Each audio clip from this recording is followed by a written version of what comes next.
जय श्री कृष्ण। आप सभी का स्वागत है हमारे आज के एपिसोड में। आप सभी ने रामचरितमानस जी के बारे में ज़रूर सुना होगा और कि कई लोगों के घर में तो उनका पाठ भी होता होगा हर रोज़। लेकिन क्या आपने श्री कृष्ण चरितमानस जी के बारे में सुना है? जी हाँ, श्री कृष्ण चरितमानस। आज उन्हीं श्री कृष्ण चरितमानस जी के बारे में और वृंदावन के बारे में, हमारे ठाकुर जी, किशोरी जी के बारे में, लीलाओं के बारे में हमें एक बेहतरीन ढंग से एक डीप कॉन्वर्सेशन हमारे साथ करने के लिए आज के एपिसोड में हमारे साथ जुड़े हैं डॉक्टर किशन किंकर जी महाराज जी, जिन्होंने श्री कृष्ण चरितमानस को जन जन तक पहुंचाने का कार्य किया है और कर रहे हैं। महाराज जी, सबसे पहले हम जानना चाहेंगे आपके बारे में, हमारी ऑडियंस जानना चाहेगी आप किस संप्रदाय से बिलोंग करते हैं, किस संप्रदाय से आपने दीक्षा ली है और कितने वर्ष की आयु में आपने कथा करना शुरू किया कर दिया था, और श्री कृष्ण चरितमानस जी जिनका आप जन जन तक पहुंचाने का कार्य कर रहे हैं, ये कब से आपने शुरू किया है? सबसे पहले तो प्रिया प्रीतम धाम में आप सबका स्वागत है। धन्यवाद। और हमारे संप्रदाय का नाम है ब्रजरस रसिक संप्रदाय। अच्छा जी। इसको ब्रजरस रसिक संप्रदायाचार्य जगत गुरु श्री प्रियदर्शी जी महाराज द्वारा ये संस्थापित है। संवत 2021 में श्री गुरुदेव भगवान ने श्री बांके बिहारी जी की प्रेरणा से श्री कृष्ण चरितमानस जो है रसायन महाकाव्य उसको प्रकट किया। लगभग इस वर्ष जो है श्री कृष्ण चरितमानस को 60 वर्ष होने जा रहे हैं। अच्छा जी। जी। और बड़े गुरुदेव को प्रचार करते हुए उनका 100वां वर्ष है। अच्छा जी। जी। इस वर्ष से लेके अगले वर्ष तक ये 100वां वर्ष शताब्दी वर्ष उनका चल रहा है, जिसके उपलक्ष्य में कई कई उत्सव मनाए जा रहे हैं। और रही बात दीक्षा की, तो मैं तो क्या ही दीक्षा लूंगा, ये तो गुरुदेव भगवान की कृपा थी। उन्होंने बड़ी अनुकंपा करके कृपा करके इस दास के ऊपर, लगभग मेरी अवस्था उस समय 3-4 वर्ष की थी जब उन्होंने इस दास को दीक्षा प्रदान करी। और प्रथम बार सत्संग करने का जो सौभाग्य मिला वो भी उन्हीं की ही प्रेरणा से, उनके आशीर्वाद से। दक्षिण भारत में सत्संग चल रहा था पिताजी का, वहाँ पे लगभग 3 वर्ष की आयु में पहली बार ठाकुर जी की कृपा से और गुरुदेव भगवान की कृपा से पहली बार हो सका। और रही बात इसकी कि अब तक हम क्या कर चुके, अब तक तो कुछ भी नहीं कर चुके। हमारे गुरुदेव भगवान कहते हैं जो प्रिया प्रीतम के लीलाओं का जो अथाह समुद्र है, उसका अगर एक कण भी अगर वो प्रकट कर पाए, तो उन्होंने एक जगह इसका वर्णन किया है कि उस माधुर्य कण का एक बिंदु भी अगर वो प्रकट कर दे तो सारा संसार उसमें डूब जाए।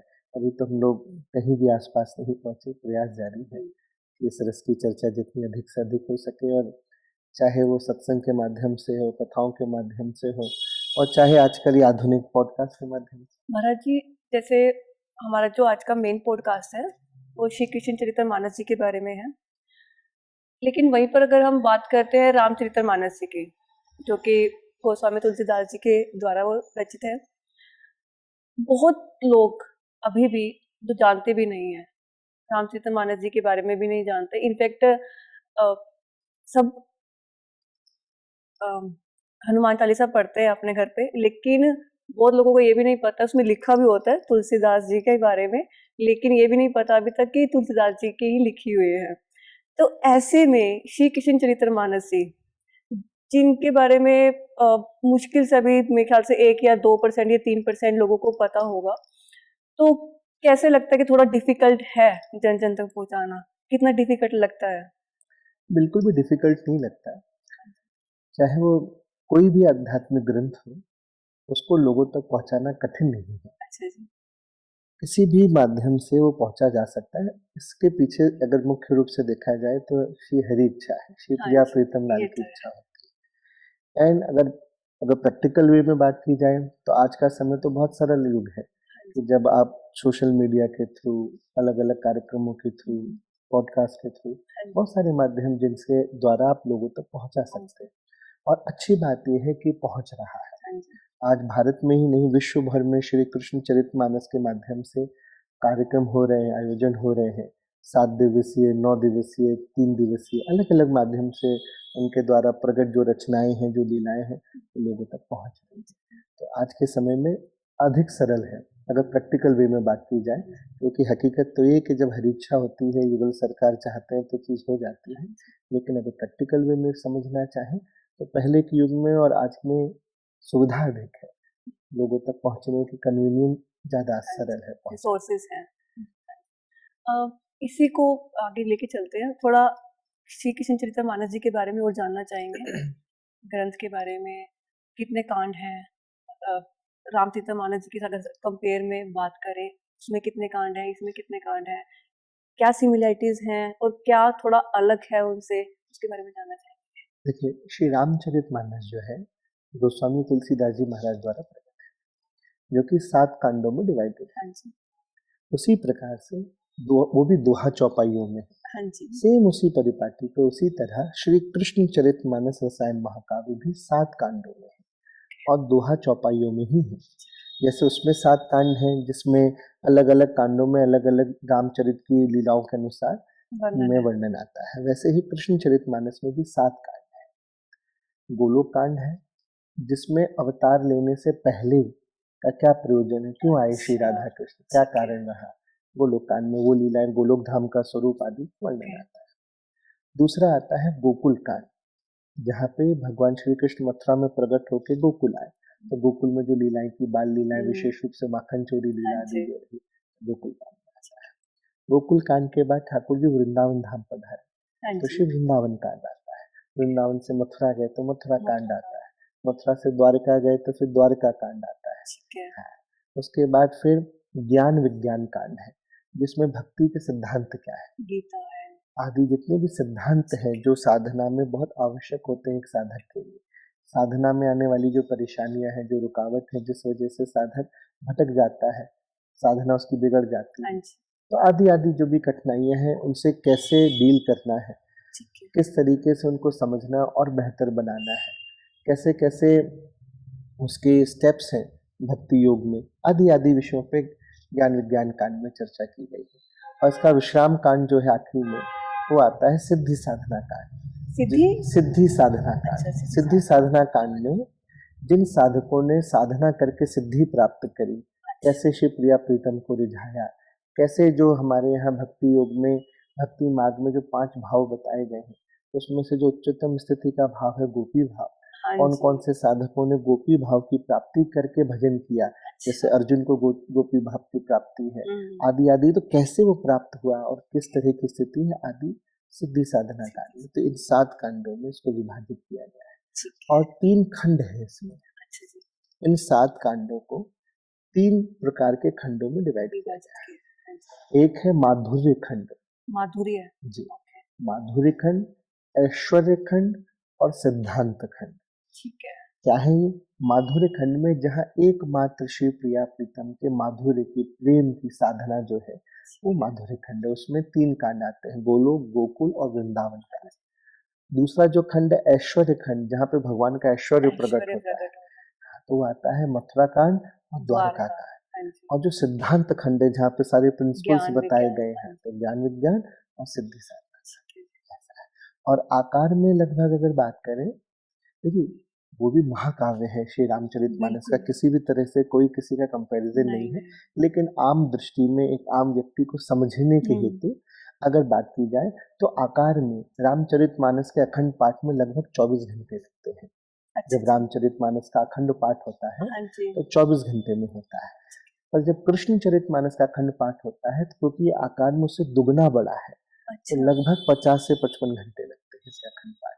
अच्छा, हमने वैसे दोनों एक ही है, कोई डिफरेंस है नहीं, लेकिन अगर हम लीला की बात करते हैं, ठाकुर जी के रामलीला और ठाकुर जी की कृष्ण लीला, इन दोनों लीलाओं में कोई 4 सिमिलरिटीज क्या आपको नजर आती है, जो कि रामलीला में भी ये नजर आता है, सेम कृष्ण लीला में भी ठाकुर जी की नजर आती है सिमिलरिटीज? हमारे भक्ति में संतों ने, सदगुरु ने बात कही है कि जो राम तत्व और श्री कृष्ण तत्व है वो अभिन्न है, एक ही तत्व है। और जब आप लीलाओं के माध्यम से जो समझना भी चाहें तो सिर्फ 2-4 बातें नहीं, अनेक बातें हैं जो आपको देखने को मिलती हैं। जैसे राम जो है भक्त वत्सल है, अगर कोई शरणागत होता है तो उसकी रक्षा करना, उसको शरणागत करना। उसी प्रकार से भगवान श्री कृष्ण की भी शरण में जो कोई आता है, भक्त वत्सल है, दयालु है, कृपालु है, अनेक लीलाएं तो है, लेकिन अपने भक्तों के ऊपर विशेष रूप से कृपा करने के लिए लीलाएं। हमारे गुरुदेव भगवान अक्सर कहते हैं कि भगवान जो आता है, प्रकट होता है, तो कहने में अपने को लगता है कि राम रावण को मारने के लिए आए या कृष्ण कंस को मारने के लिए आए, लेकिन अगर रसिक पद्धति में देखा सुना समझा जाए तो हमारे गुरुदेव भगवान ने एक जगह भजन लिखा, उसमें एक लाइन लिखी उन्होंने कि भक्तों के हित भक्तों के भगवान का आना हो। अपने भक्तों के लिए आते हैं, तो चाहे श्री राम की लीला हो, उसमें भी अपने भक्तों पे कृपा करने के लिए, उनको रस पिलाने। ऐसे ही भगवान श्री कृष्ण की लीलाओं में भी आप देखेंगे तो अपने भक्तों को रस पिलाने। और जैसे राम सिद्धांतवादी है, ऐसे भगवान कृष्ण भी सिद्धांतवादी। उनके सिद्धांतों का अगर आपको निरूपण देखना हो या उस पर विशेष ध्यान देना हो तो हर लीला में आपको दिखाई देगा। लोगों को लगता है कि सिर्फ सिद्धांत भगवान कृष्ण के गीता जी में ही दिखाई देता है, ऐसा नहीं है। उनका कोई भी बाल लीला उठा करके देख लो, कोई भी लीला आप पढ़ेंगे सुनेंगे, लेकिन गुरुजनों के सानिध्य में बैठ के सुनेंगे तो उसके जो सिद्धांत वो आपको समझ में आएंगे कि अच्छा ये साधारण लीला नहीं थी, इस लीला में भी कोई सिद्धांत, इसके पीछे का कारण पता चलेगा, लीला के पीछे का।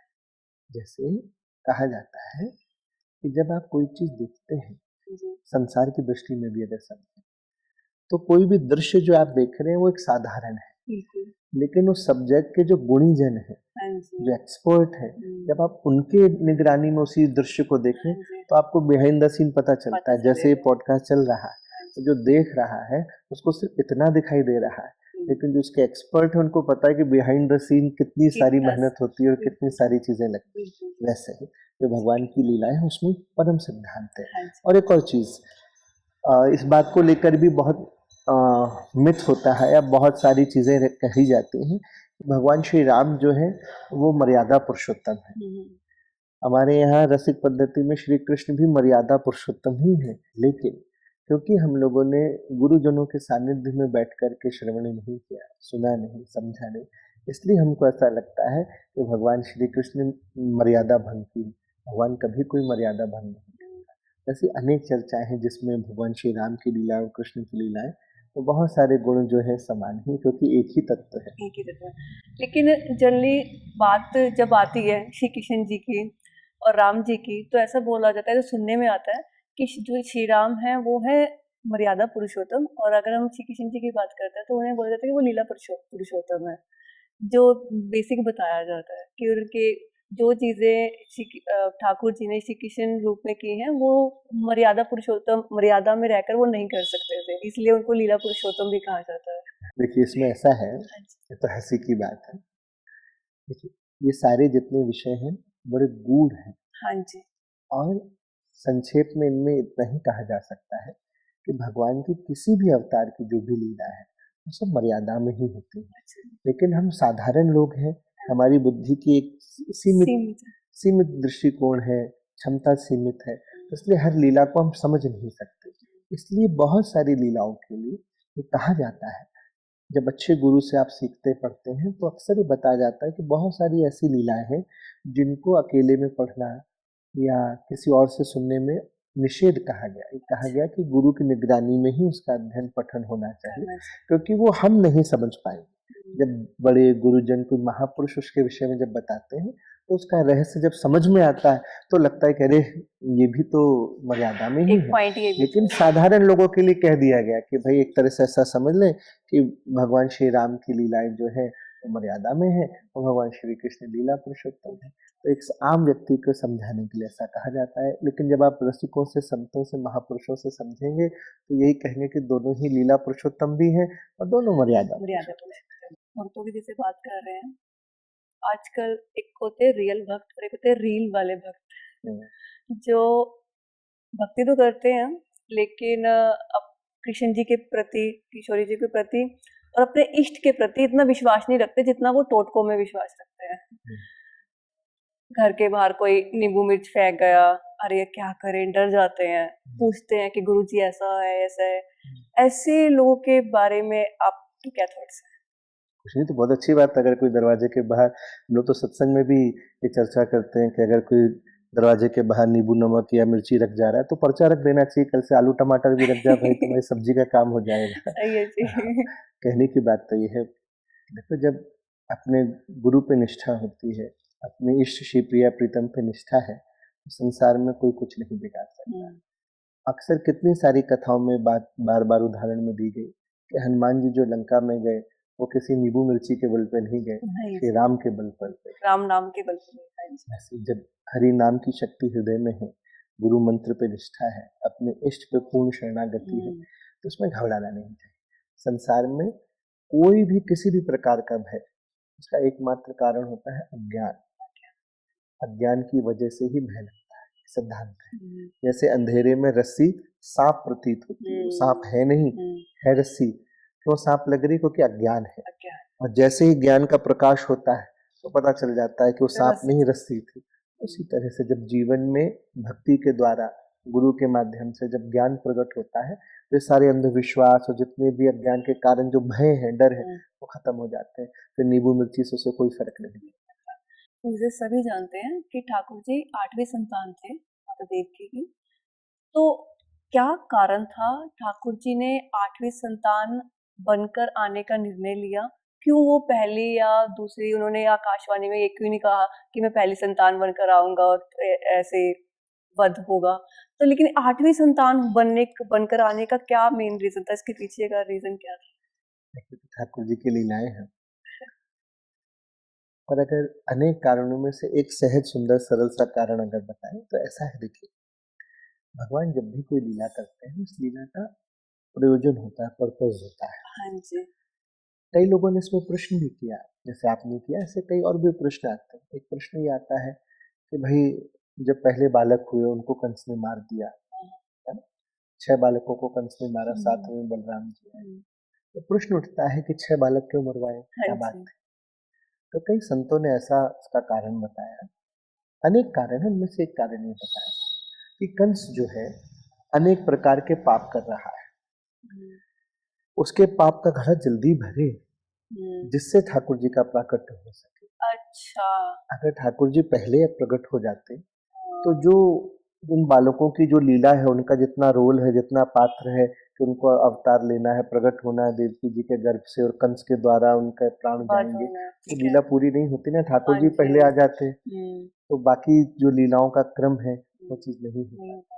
इसलिए जो भी लीलाएं भगवान के चरित्रों में देखने को मिलती है, सबका कुछ ना कुछ प्रयोजन है, कुछ ना कुछ उनका रिलेशन है, कुछ ना कुछ होना है, इसी वजह से इस तरह की लीलाएं। मुझे पूरा तो नहीं पता कि ये पूरी लाइन तो नहीं पता, इतना जितना मैंने सुना है। सुनने में आता है कि यशोदा तेरे भाग्य की कहीं न जाए। तो हम यशोदा मैया के बारे में जानना चाहेंगे। यशोदा मैया कौन है? यशोदा मैया जिनको ठाकुर जी पर ब्रह्म परमात्मा ने इतना सुख प्रदान किया।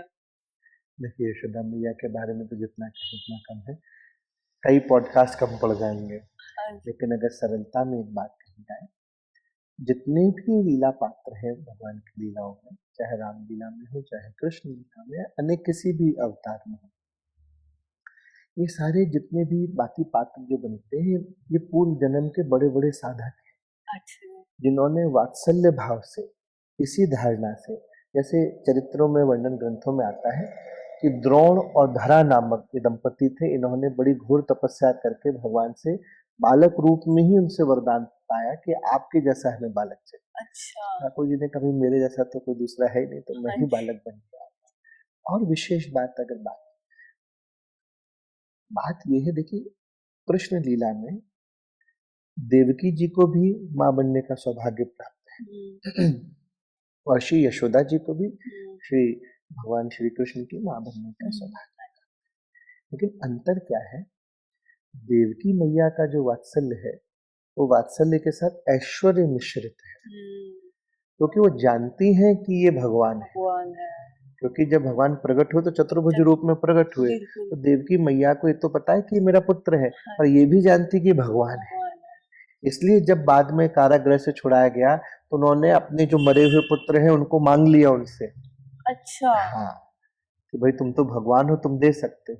लेकिन जो यशोदा मैया का वात्सल्य है वो प्योर वात्सल्य है, उसमें ऐश्वर्य मिश्रित नहीं। वो ये मानती ही नहीं कि भगवान है, जबकि भगवान तो अनेक लीलाओं में साबित कर रहे हैं कि देखो मैंने गिरिराज उठा लिया, पूतना मार दिया, घसुर मार दिया, बकासुर मार दिया, कितनी सारी लीलाओं में कालिया पे उन्होंने उसका मंथन कर दिया, कितनी जगह दिखाई कि मैं ब्रह्म हूँ, मैं साधारण नहीं हूँ। लेकिन मैया नहीं मानती, मैया यही मानती है तो मेरा छोटा सा लाला है, तो कभी कभी इसके ऊपर नारायण आ जाते हैं, भगवान आ जाते हैं, वो सब लीला करा दे, तो ये नहीं मानती कि भगवान है, वो ये नहीं मानती कि ये मुझे कुछ देगा, वो तो इस पे है ही क्या, ये कह देखो मुझे जाको तो मैं दूंगी। हाँ, तो अपना बच्चा ही मानती, तो उनका वो प्योर विशुद्ध अगर वात्सल्य अगर देखने को मिलता है तो यशोदा जी के चरित्र में देखने को मिलता है। इसलिए यशोदा जी का चरित्र बड़ा श्रेष्ठ है। यद्यपि आपने कभी भी कृष्ण लीलाओं में आप सुनेंगे या आज तक के प्रकरण में भी अगर आप देखेंगे तो आप पाएंगे कि देवकी नंदन सुनने को मिलता है, लोगों को पता है प्राय कि देवकी जी माँ है, लेकिन प्रसिद्धि जो हुई वो यशोदा जी के ही माध्यम से। आज भी अगर कोई उदाहरण देता है किसी माँ को तो यशोदा का है, क्योंकि उनका विशुद्ध वात्सल्य, विशुद्ध प्रेम है श्री कृष्ण के प्रति। महाराज जी, जैसे कि अभी आपने बताया कि देवकी मैया ने अपने 6 के 6 पुत्रों को वापस मांगा था, ये कब हुआ और क्या ठाकुर क्या रीजन था मांगने का, और क्या ठाकुर जी ने वापस दिए? इसका देखिए कारण कुछ नहीं, कारण ऐसे समझे सरल भाषा में कि जिस माँ के 6 बालक मार दिए गए और उसको ये बात पता चले कि जो मेरा 8वां पुत्र है ये स्वयं सामर्थ्यवान है, भगवत स्वरूप है, तो किसी भी माँ के मन में ये बात आएगी कि जब सामने वाला दे सकता है, सामने भगवान है, स्वयं क्या नहीं कर सकता, क्यों ना मांग लिया जाए। तो इसको डिटेल में पढ़ने के लिए आपको कृष्ण चरितमानस पढ़ना पड़ेगा। ठीक है। तो उसमें लीला आएगी, तो उसमें आपको विस्तार से पढ़ने को मिलेगा कि क्या लीला हुई, ठाकुर जी ने कैसे क्या किया, मिलाया उनको बाकायदा, जैसे उनको गुरु संदीपनी जी के यहाँ भी यही उनकी गुरु माँ ने मांगा, वहां भी ठाकुर जी ने ऐसा किया। ये सारे बहुत सारे ऐसे चरित्र हैं जो भगवान कृष्ण की लीलाओं को लेकर लोगों को मालूम नहीं, इसलिए गुरुदेव भगवान ने श्री कृष्ण चरितमानस को प्रकट किया बिहारी जी की प्रेरणा से, क्योंकि जरूरी है लोगों को जानना। जैसे रामचरितमानस के माध्यम से राम के विषय में हम जानते हैं, भगवान कृष्ण के विषय में हम जानते नहीं है, इसलिए अज्ञान की वजह से बहुत सारी अननेसेसरी की कंट्रोवर्सीज होती है। इसके लिए ऐसे प्रॉपर ग्रंथ संतों के माध्यम से पढ़ने सुनने चाहिए। हमारे भारत की अगर हम स्ट्रेंथ की बात करें तो युवा है, युवा पीढ़ी, उस युवा पीढ़ी को कृष्ण चरितमानस से क्या सीखना चाहिए? देखिए, चाहे भारत की युवा पीढ़ी हो चाहे किसी भी अवस्था के लोग हो, भारतीय संस्कृति में हमेशा से कहा गया कि अच्छा मनुष्य वो है या अच्छा जीवन वो जी सकता है जो हर अवस्था में कुछ सीखता हो। जब आप सीखना बंद कर देते हैं तो आपकी ग्रोथ बंद हो जाती है। इसलिए जितने भी बुद्धिजीवी हैं वो अपनी आखिरी श्वास तक कुछ ना कुछ अर्जित करते हैं, सीखते हैं, और अपने आप को सदा विद्यार्थी कहते हैं, स्टूडेंट कहते हैं। सो रही बात चाहे युवा की हो, चाहे हमारे यहाँ के बच्चे हों या वृद्ध हो, किसी के लिए भी कृष्ण चरितमानस से सीखने के लिए बहुत कुछ है, क्योंकि बेसिकली कृष्ण चरित क्या है, भगवान कृष्ण की लीला है, और भगवान कृष्ण का जो चरित्र है वो हर कदम कदम पे शिक्षा देता है। एक ऐसा बालक जो पैदा नहीं हुआ उसको मारने की प्लानिंग पहले से कोई और उसको नहीं मारना चाहता, उसका मामा ही है जो उसे मारना चाहता है। छोटी अवस्था में अपने माता पिता से दूर दूसरे के घर में वो जा रहा है, वहां 6 दिन का है तो पूतना उसे मारने आए, थोड़ा बड़ा हो रहा तो अघासुर बकासुर आदि राक्षस मारने के लिए आए, कालिए नाग है, गिरिराज पूजन आदि कितनी सारी लीलाएं जो होती है। मथुरापुरी में आते ही उनको 17 बार जरासंध से आक्रमण होता है, कैसे द्वारका जाते हैं, कितना कुछ उनके जीवन में है। और आप ये देखिए कि इतनी स्ट्रगल एक आम जीवन आम भाषा में कहें, यद्यपि कोई स्ट्रगल नहीं है, लेकिन आम भाषा में देखा जाए तो पूरे जगह आप देखेंगे कितना सारा स्ट्रेस वाली भावनाएं हैं, स्थितियां हैं, लेकिन आप कभी भी उनको स्ट्रेस में नहीं देखेंगे, पैनिक होते हुए नहीं देखेंगे, हमेशा उनको मुस्कुराते हुए चैन की बांसुरी बजाते हुए ही देखेंगे। तो कैसे किसी भी सिचुएशन को डील करना है, लाइफ में आने वाली प्रॉब्लम्स को हैंडल कैसे करना है, अपना विजन कैसा रखना है, अपना दृष्टिकोण कैसा रखना है, व्यवहार कैसे करना है, आपका अपना चरित्र का निर्माण कैसे करना है कि जहां आप जाए नहीं वहां आपका इंतजार हो, और जहां से आप चले जाएं वो आपको याद करे। कैसे अपने चरित्र का निर्माण किया जा सकता है, जो युद्ध के मैदान में खड़े होकर गीता का ज्ञान दे सकता है, जो 16,108 रानियों के साथ रह के भी योगेंद्र हो सकता है, योगी हो सकता है, तो ये सारे चरित्र सीखने के हैं, समझने के हैं। वो कृष्णचरितमानस सिर्फ युवाओं को नहीं, हर पीढ़ी के व्यक्ति को, हर आश्रम के व्यक्ति को, चाहे ब्रह्मचर्य में हो, गृहस्थ में हो, वानप्रस्थ में हो, चाहे संन्यास में हो, किसी भी अवस्था या किसी भी आश्रम का व्यक्ति हो, तो कृष्णचरितमानस से भगवान कृष्ण के चरित्रों से सीखता है। इसी के लिए तो ये लीलाएं की जाती है। आपने जैसे अभी बोला कि चाहे वो ब्रह्मचार्य उसने ब्रह्मचार्य अपनाया हो या फिर वो गृहस्थ में हो। अगर गृहस्थ जीवन की बात करें, तो जो व्यक्ति गृहस्थ जीवन में है, गृहस्थ जीवन का पालन कर रहे हैं, उन्हें श्री कृष्ण चरितमानस के किस कांड का नित्य पाठ करना चाहिए? देखिए, किसी भी अगेन किसी भी आश्रम का या किसी भी अवस्था का व्यक्ति हो, कृष्णचरितमानस या किसी भी ग्रंथ के पाठ की विशेषता ये है कि आप श्री रामचरितमानस हो चाहे कृष्णचरितमानस या कोई अन्य ग्रंथ हो, जब आप उसको क्रम से नित्य पाठ का अपने जीवन का हिस्सा बना लेते हैं, समझिए, ऐसा नहीं है कि जब कोई मुसीबत आई तब हमने कोई चैप्टर खोला और हमने पढ़ लिया। तो ये आपने भगवान से संबंध रखा, काम चला हुआ वाला कि मुसीबत पड़ी आप जुड़ गए।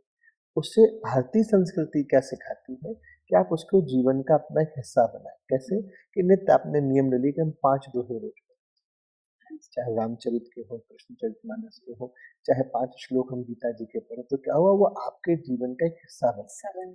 और कैसे पढ़ें? उसको समझते हुए अर्थ सहित से कोरा कोरा पढ़ लिया, उसका मतलब तो पता चला नहीं कि वो क्या कह रहा है। ये जरूरी है कि उनको अर्थ सहित समझते हुए, और जहाँ नहीं समझ में आए तो वहाँ अपने गुरुजनों से पूछें, समझे कि ये मैंने आज पढ़ा, मेरे समझ में नहीं आया कि क्या मतलब था।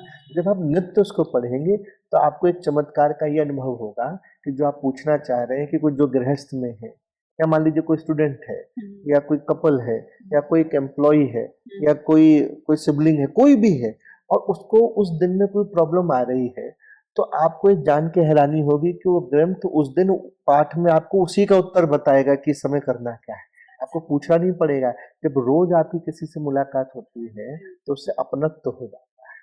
जैसे आप इनको अपनाते हैं ठाकुर जी को, ठाकुर जी भी तो अपनाते हैं। तो आपसे और हमसे बेहतर वो जानते हैं कि हमारे जीवन में किस समय किस चीज की अधिक आवश्यकता है। जब आप नित्य किसी ग्रंथ को अपना नित्य पाठ के माध्यम से स्वीकार करते, अपने जीवन का हिस्सा बनाते हैं, तो अपने आप फिर आपको रास्ता नहीं पूछना पड़ेगा, वो चल के आपको रास्ता। लेकिन अगर जैसे हम बात करते हैं, अक्सर गुरुजन रसिकजन बोलते हैं कि सुंदरकांड का पाठ करना चाहिए, नित्य करना चाहिए। ऐसे अगर हम नॉर्मली बात करें कृष्ण चरितमानस के कौन सा ऐसा कांड है जिसका आपको करना ही चाहिए पाठ? इसके विशेष रूप से जो इसका आखिरी में सिद्धि सिद्धांत कांड है, अच्छा, तो उस कांड की विशेषता ये है क्योंकि उसमें एक आखिरी में एक लीला आती है, उसका नाम है उपसंहार। उपसंहार की विशेषता ये है कि उसमें भगवान कृष्ण के प्रकट होने से पहले से लेके आखिरी तक की सारी पूरी कृष्ण चरित की लीलाएं उस लीला के अंदर आ जाती है। अच्छा, कुछ कुछ चौपाइयों में पूरा कृष्ण चरित जो है उसमें उपसंहार में, मतलब से रिकैप करते हैं ना हाँ अपन, जी, क्या हुआ, ये हुआ, प्रकट हुए, फिर ऐसे मथुरा में आए, फिर गोकुल आए, फिर पूतना मारी, ऐसा हुआ, कैसे कैसे सारा जो हुआ पूरा उसमें सुनने को मिल जाता है। और उनके भक्तों का स्वरूप, और विशेष रूप से वृंदावन का स्वरूप, और हमारी महारानी राधा रानी की कृपा का स्वरूप उसमें आता है। तो सिद्धि साधना कांड जो है उसका पाठ करने से उनको अवश्य लाभ मिलता है। और विशेष बात और है उसकी कि उसके पाठ से पूरे कृष्ण चरितमानस के पाठ का भी फल मिल जाता है। अच्छा। महाराज जी, आज के समय में स्पेशली पंजाब हो, आसपास के जो इलाके हैं, वहाँ पे धर्म परिवर्तन बहुत ज़्यादा हो रहा है और हिंदुओं को लोभ देकर किसी न किसी लालच में, किसी न किसी रीज़न से उनका धर्म परिवर्तन कराया जा रहा है। कैसे हम अपने आगे आने वाली पीढ़ी को, जनरेशन को, क्योंकि हम तो खुद को बचा सकते हैं गुरुजनों के आश्रय से या कथाओं से, लेकिन अगर आने वाली जनरेशन की हम बात करते हैं, तो उनको कैसे हम बचाएं, धर्म के प्रति निष्ठावान बनाएं? देखिए, धर्म परिवर्तन जैसी जो परिस्थितियां हैं ये आज से नहीं, बहुत समय से हो रही, बहुत लंबे समय से। अगर बात विशेष रूप से आने वाली पीढ़ी की करी जाए, देखिए उसको बचाने का सबसे बड़ा तरीका होता है कि अपने आप को सही। हम्म, हमारी आने वाली पीढ़ी जो कुछ भी सीखती है समझती है या जिस तरह से बिहेव करती है, उसका सबसे बड़ा सोर्स हम लोग हैं। हाँ जी। घर के वातावरण का एक बहुत बड़ा उसमें दायित्व होता है, माता पिता का, बड़े भाई बहनों का। अगर हम अपने धर्म का आचरण सही तरीके से सम्मान पूर्वक विश्वास पूर्वक करें, जैसे अगर आपने सही तरीके से किया है, तो आप समझ लें कि आपके घर की जो आने वाली पीढ़ी है वो भी उसका अनुसरण करेगी। लेकिन जब आप ही नहीं कर रहे हैं तो वो कैसे करेंगे? तो हमेशा अक्सर हमने यही गलती करी, ये हर युग में हुआ, हर काल में हुआ कि हर किसी ने आने वाली पीढ़ी के ऊपर ही सारा दोष मढ़ दिया कि आज के बच्चे नहीं समझते। आज के बच्चे तो हमेशा से आज के ही रहेंगे, वो कल भी आज के थे, आज भी आज के, और 10 साल बाद 100 साल बाद भी वो रहेंगे। हाँ जी। नई पीढ़ी तो हमेशा नई ही रहेगी। दायित्व तो नई से ज्यादा होता है उस समय जो पीढ़ी है उसके, वर्तमान की। जो माता पिता हैं, जो उनके घर के बड़े हैं। घर के वातावरण का सबसे बड़ा प्रमुख योगदान होता है आप उस बच्चे के बनने वाले संस्कार के। अगर आप अपने भारतीय संस्कृति को, अपने धर्म को अगर आप स्वीकार करते हो, सम्मान से उसका पालन करते हैं, ऐसा हो ही नहीं सकता कि आपके घर में जो बच्चे हैं, आने वाली पीढ़ी है, उसके ऊपर उसका असर ना हो। 100% उसका असर होगा। जैसे बहुत अच्छी बात ये है, जैसे आपने तिलक लगाया है, अगर आप तिलक का सम्मान करते हैं, आप कंठी का सम्मान करते हैं, आप अपनी वेशभूषा का सम्मान करते हैं, आप अपने इतिहास का, अपने तीर्थों का, अपने ग्रंथों का, अगर गुरुजनों का, संतों का आप सम्मान करते हैं, तो आपके घर में जो नेक्स्ट जनरेशन होगी, क्योंकि वो यही देखेगी। हाँ जी, जो देखेंगे वो सीखेंगे। सिंपल सी बात। तो बहुत कुछ अलग करने की जरूरत नहीं है। अगर हम सब अपने अपने आप को सही कर लें, हाँ जी। बाकी सब अपने आप। आजकल छोटे बच्चे हों, पढ़ाना स्टार्ट कर देते हैं, हनुमान चालीसा पढ़ा रहे हैं, गायत्री मंत्र पढ़ा रहे हैं, उनका उच्चारण करा रहे हैं, जो कि निषेध भी माना गया है। तो लेकिन अगर उनसे अर्थ समझा जाए, हनुमान चालीसा हर किसी की जुबान पे रटी हुई है, लेकिन अगर किसी से अर्थ पूछा जाए, किसी को अर्थ नहीं पता होता। ऐसे में धर्म को समझना कितना जरूरी है। धर्म को धर्म का बने रहना, लेकिन उसके साथ साथ धर्म को समझना कितना जरूरी है आज के समय कुछ अपवाद छोड़ दें, कुछ केस छोड़ दें, लेकिन जो बात आती है, कोई भी कार्य आप कर रहे हैं, उसको समझ के करने का अधिक लाभ है। में। यहीं पे आवश्यकता आती है, इम्पोर्टेंस आती है गुरु की। हाँ जी। इस सब घटनाओं के पीछे कारण ये है कि हम लोग गुरुजनों से दूर हैं, संतों से दूर हैं। अब हम लोग सब चीज पढ़ लिख गए तो हम लोग खुद ही पढ़ ले रहे हैं। हाँ जी। तो उसका जो कोर एसेंस है, जो उसका इमोशन है, उसके बिहाइंड द पर्पस जो है, वहां तक हम, पर्पस तक कौन पहुंचाएगा? वो गुरु पहुंचाएगा। पता कैसे चलेगा कि इस चौपाई का अर्थ क्या है, भाव क्या है? अर्थ तो एक बार को आप पढ़े लिखे हैं तो हिंदी आप जानते हैं, तो किसी भी वाक्य का अर्थ तो आप निकाल लें, उसका भाव क्या है? जैसे ये भी उदाहरण कथाओं में आता है, एक वाक्य है, रोको मत जाने दो। इसका क्या अर्थ है? रोको मत जाने दो। हाँ जी। तो इसका एक अर्थ है रोको मत जाने दो, मतलब रोकना मत, जाने दो। एक है रोको मत जाने दो, हाँ। रोक लो, जाने मत देना। तो जो हिंदी जानता है वो साधारण भाषा में समझ लेगा रोको मत जाने दो का अपने हिसाब अर्थ निकाल लेगा कि हो सकता है रोकने के लिए कहा जा रहा है, जाने के लिए कहा जा रहा है। लेकिन एक्चुअल में क्या कहा जा रहा है? रोकने के लिए कहा जा रहा है कि जाने के लिए कहा जा रहा है? ये तो जिसने लिखा है वो बता सकता है कि भाव क्या है। अर्थ तो निकल गया, तो भाव क्या है वो बताओ। उसी प्रकार से किसी ग्रंथों के श्लोकों का अर्थ या चौपाइयों का अर्थ एक पढ़ा लिखा व्यक्ति अर्थ निकाल सकता है, भाव नहीं। भाव गुरु ही बताएगा। जैसे मंदिर में दर्शन करने जाएंगे तो जो भी नेत्र वाला व्यक्ति है देख सकता है कि हाँ ये हरि जी गया था, मूर्ति थी, अच्छा श्रृंगार कर रखा था, मुकुट था, लेकिन उसके देखने का भाव क्या है, कैसे देखा जाए, कैसे उनसे बात की जाए, क्या स्थिति परिस्थिति होती है, वो भाव वो गुरु कृपा से। इसलिए इन सब के लिए आवश्यक है गुरु शरणागति, गुरु के शरण में रह करके उनसे समझना, चर्चाएं करना, तब आपके हृदय में धीरे धीरे वो भक्ति का भाव प्रकट होगा। और जब वो प्रकट होगा तो फिर वो अपने आप आपका मार्गदर्शन करता चला जाएगा और वहां पहुंचा देगा जहां पहुंचे। सभी की बात है जब ठाकुर जी किशोरी जी के से प्रेम करते हैं, भगवत साक्षात्कार कैसे मिलता है? अगर संक्षेप में कहें, एक लाइन में कहें, तो बिना गुरु कृपा के साथ। अगर आपने गौर किया हो पूरे इस चर्चा में, जगह जगह यही बात निकल के आएगी साधना में आगे बढ़ने के लिए साधक के लिए एकमात्र गुरु कृपा अनिवार्य, ऑप्शनल नहीं, कंपल्सरी। बिना गुरु कृपा के भगवत प्राप्ति हो नहीं सकती। और वो कैसे होगी, गुरु कृपा कैसे होगी? तो ये गुरु की बताई हुई साधना है। गुरु कैसे प्रसन्न होता है? संसार में लगता है गुरु को पैसा दे दो, रुपया पैसा दे दो, कपड़े दे दो, भौतिक चीजें दे दो। सांसारिक कोई गुरु होगा तो हो सकता है खुश हो जाए, लेकिन वो सदगुरु है तो इन चीजों से उसको कोई फर्क नहीं पड़ता। वो तो प्रसन्न इस बात से होता है कि जो उसने अपने शिष्य को साधना बताई, जो विनम्रता, दीनता, व्यवहार, चरित्र, जो भगवान के प्रति जो भाव है, जो उनके देखने, सुनने, समझने की स्थिति, जो रूप स्वरूप उन्होंने बताया है। जब कोई साधक अपने गुरु के बताए हुए साधना का नियमित पालन करता है और विश्वास और श्रद्धा के साथ करता है, शिष्य का बल क्या है? तो कैसे साधक जो भगवत प्राप्त हुए, उन्होंने अपना अनुभव बताया क्या? अपने बल से नहीं कर रहे कि मैं पालूंगा, अब तो मुझे गुरु मिल गया है और मैं तो भगवान को पालूंगा, नहीं। उन्हें ये बल है कि मेरा गुरु मेरे साथ है तो ठाकुर मिल जाएगा। ठाकुर मिल जाएंगे, ठीक है, गुरु के बल पे। गुरु के बल पे रसिकों ने तो ठाकुर को भी नहीं पूछा, गुरु को आगे। हमारे यहाँ एक भक्त हुए, भोंदू भक्त कहलाए। अच्छा जी। हाँ, गुरु कृपा से ठाकुर जी से मित्रता है गई। अच्छा। साथ में गैया चराते खाते पीते। तो एक दिन गुरु जी ने पूछी, तू रोज रोज सामान ले जावे, क्या करता है इतने सामान? तो श्याम सुंदर आवे जिनकी आप कथा सुनाओ उनके ताई ले जाओ। श्याम सुंदर? कौन से श्याम सुंदर? अरे बोले वही श्याम सुंदर जो मोर मुकुट धारण करे, बंशी बजावे, जिनकी कथा आप सुनाओ। अच्छा। तो गुरु जी सोचने लगे इसको ठाकुर जी मिल गए क्या?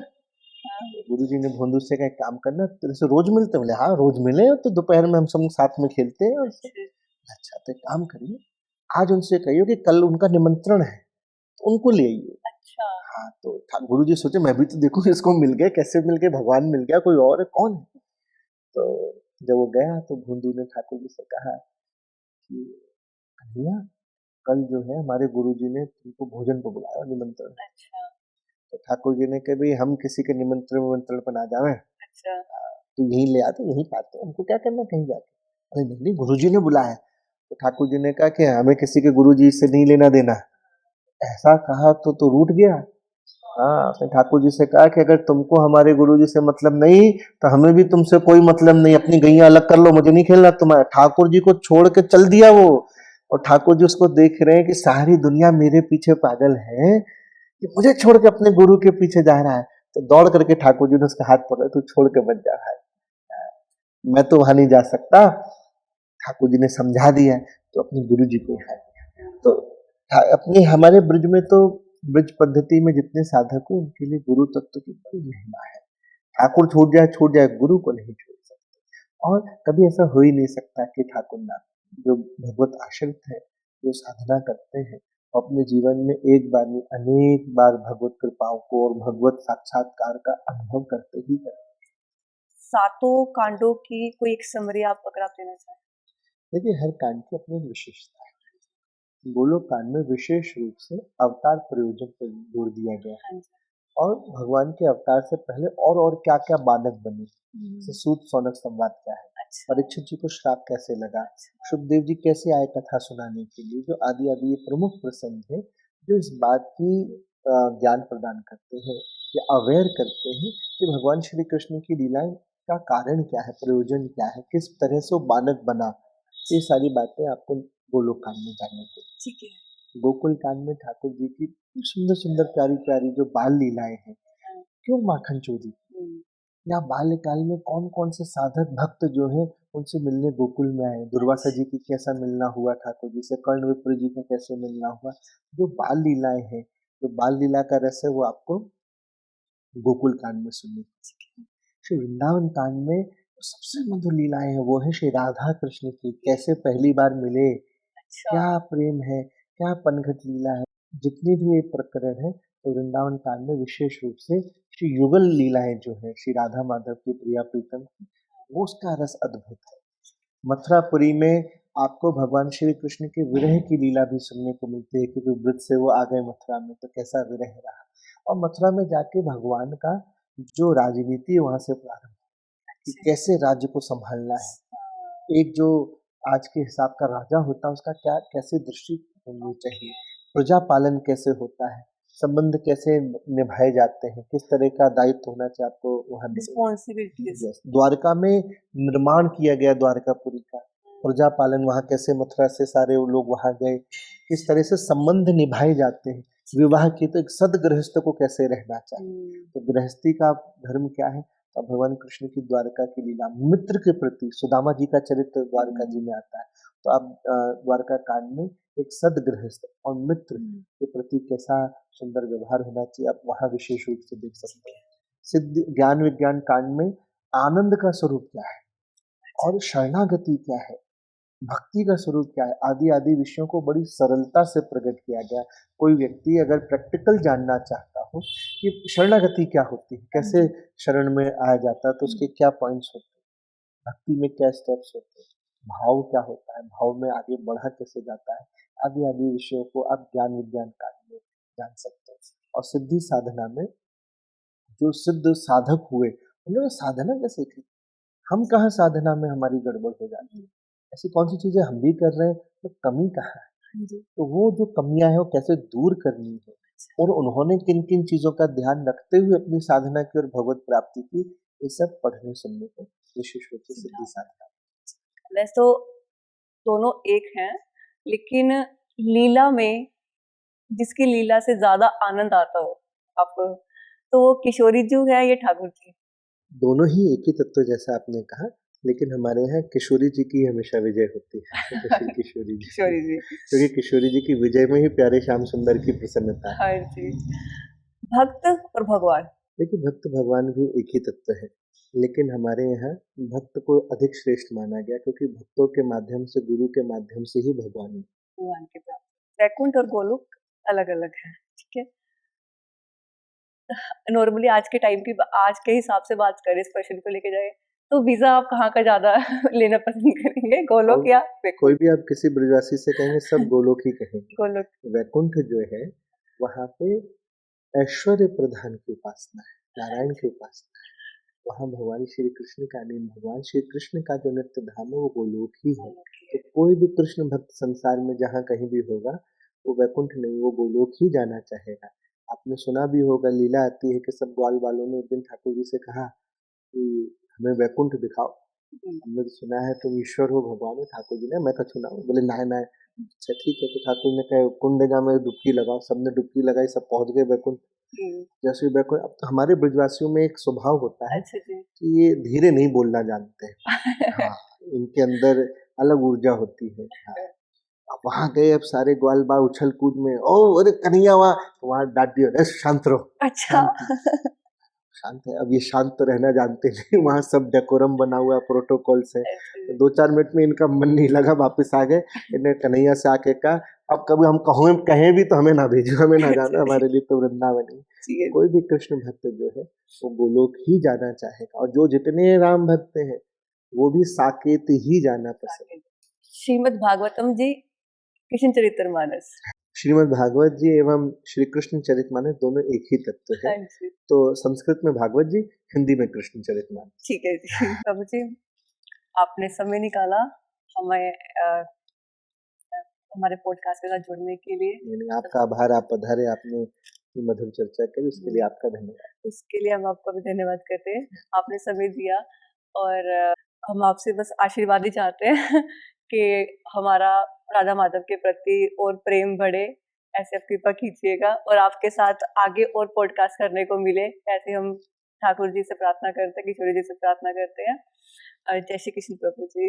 हम भी प्रिया प्रीतम से ही प्रार्थना करेंगे कि आपने जो मांगा ये सबसे अच्छी कामना है, किसी प्रिया प्रीतम के चरणों में हमारा प्रेम बढ़े, और राधा रानी ने चाहा जरूर ऐसी भगवत चर्चा करने के लिए आपका बारंबार स्वागत है।